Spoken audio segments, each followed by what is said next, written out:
Manalangin, manalig at magtiwala. Hi mga ka-hope! Welcome sa aking first vlog at isasama ko nga kayo sa Malolos Cathedral para umattend ng Sunday Mass at isasama ko na rin kayong dalhin ng mga lumang palaspas na gagamitin sa sunog palaspas para naman sa Ash Wednesday. At sa part nga na yan ay bumabiyahe na kami papuntang Malolos Cathedral at mula Kalumpit ay hindi pwedeng hindi mo daanan ang ginagawa na daan na ito. Oo, na ilang buwan na at ang ginagawa. Charis. At syempre nadaanan din natin ang makasaysayang simbahan ng Baraswain. Amunti ko na makuha yung tono dun sa kanta. Bukas naman ay dyan naman ako magsisimba para nga sa buwan ng debosyon para sa mahal na Birhen del Carmen. At sa part nga na yan ay malapit na kami sa Malolos Cathedral at magpa-park na lang. Konting tumbling na lang ay malapit na talaga. Oo, so ayan na nga naglalakad lang ako papunta sa opisina ng Malolos Cathedral para nga dalhin na itong mga lumang palaspas na ginamit last Palm Sunday at susunugin naman sa sunog palaspas para gamitin nga sa Ash Wednesday. So ayan na, paalam na sa inyo. At dali-dali na rin akong umalis after niyan dahil akala ko malilate na ako. And habang naglalakad naman ako dyan papunta or papasok sa Malolos Cathedral ay may lumabas sa mga naka-green na akala ko ay may nutrition month. Char, hindi, walang nutrition month. Sa July pa yon.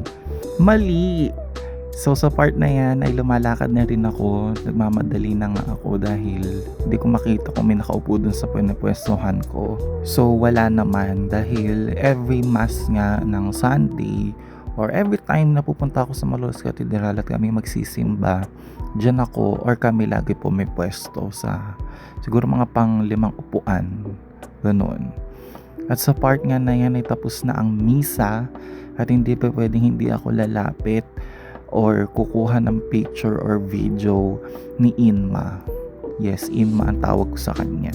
Bakit ba? Char. At syempre kapag may pagkakataon pa na makapagsindi ng kandila ay nagsisindi na rin kami ng kandila dito sa Malolos Cathedral. So dati nasa loob to pero ngayon nasa labas na. Matagal nang nailabas to. Kasi diba, syempre for safety purposes na din. And kung hindi pa kayo napupunta dito, malapit to sa Kalayaan Tree kung saan nakalagay ang Nazareno. At syempre kapag galing ka ng Malolos Cathedral, hindi pa pwedeng hindi ka dadaan sa Mater Dei. So syempre pumasok na rin ako para magtingin-tingin or utuin ang sarili na may bibiling puon. Charot. So ayan yung mga mini saints at mga chibi saints na available dito sa Mater Dei. Napakadaming puon dito, kayo na lang malulula. At ito nga yung Santo Niño, akala ko ay Santo Niño Noemi ang pangalan, yung pala Noemi ang supplier. Char. At ayan, meron na rin supply ng MDM perfume, sumali na kayo. At meron din ako nakitang estampita ng Immaculado Conception de Malolos. Oo. At sa part nga na yan ay bumibili na ako ng Sampaguita X Camia kasi mix siya. So X. Dito na nga nagtatapos ang aking first vlog at magpapalambing na rin ako sa inyo na please follow my TikTok account and my Facebook page na ka-hope for more updates. Yes, more updates. At ito nga inyong Kuya Maro na nagpapaalalang be hopeful and keep on praying. Bye!